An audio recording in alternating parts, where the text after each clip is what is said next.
Hello! You may remember me talking about Lapsang Souchong tea as a possum deterrent a few months ago.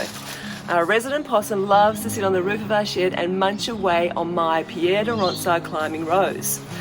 And apparently possums dislike the smoky smell of Lapsang Souchong tea. So I have been busy brewing up batches and spraying it onto the top leaves and sort of surrounding area of the rose. The only problem with that method is that it needs to be reapplied after rain. We have had so much rain recently, which is wonderful, but I keep forgetting to spray the rose. So I think it's a great method to use during the warmer months, but now that we're going into winter, we really need to think of something more permanent. So we have decided to try possum spikes. You'll see that Brett's installed a plastic spike right above the problem area. Now it's not going to hurt the possum at all, it's just going to stop it from reaching down and grabbing onto that new growth.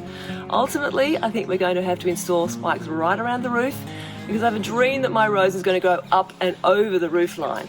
Now they're not very pretty things, but if the rose is allowed to grow, then we won't be able to see them at all, which will be good. We installed spikes along the fence line when we were trying to grow our star jasmine hedge a few years ago, and that worked perfectly, so I am confident that this is going to work. So if you have a problem with hungry possums in your garden and you haven't yet discovered possum spikes, do check them out. They're made by Whites, you can get them at Bunnings, they are inexpensive and so easy to install. So happy possum proofing, and I will see you next time. Bye.